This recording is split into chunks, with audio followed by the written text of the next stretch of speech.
The government has tried to allay concerns over new regulations for local news websites, which came into effect last Saturday.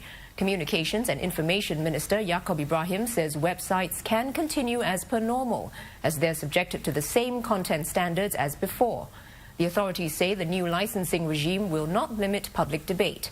Dr. Yaacob also highlighted that the government has exercised restraint in getting websites to take down content over the past 2 decades.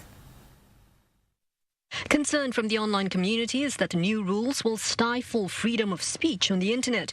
But the ministry says only 10 sites have to be licensed. These are mainly owned by the mainstream media, and they're already subjected to content standards. The new rules are meant to address the changing media landscape. More people are going online to consume news. Technology is also evolving. We know that this is the emergence of a new media landscape, and therefore it's important for us to put a regulatory framework which is as light as possible to ensure that those sites who are coming on board to report on Singapore news have to conform to certain minimum standards as far as we are concerned, and we think it's not as onerous as what has been made up by some people online. Licensed sites must comply with any takedown notice within 24 hours if they breach content guidelines. Dr. Yaacob said nowhere do the guidelines state that news sites cannot question or highlight the shortcomings of government policies.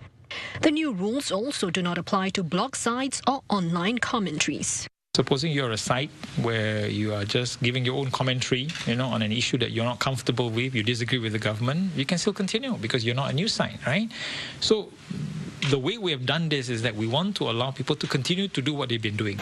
The government also pointed to its track record when applying the law. Now, it said that all this while it has been exercising restraint when it comes to issuing takedown notices. Now, since 1996, there was only one instance where a video deemed to be racially insensitive was asked to be taken down. And between 1996 and 2011, there were 23 other similar instances where content deemed to be sexual in nature was asked to be taken down. And this, the government said, was due to public complaints. Dr. Yaacob stressed that the rules are not an attempt to clamp down on anybody. This is really to ensure that those who are in the business of reporting news do it responsibly. He added there are also plans to amend the Broadcasting Act to cover overseas broadcasters, which target Singaporeans.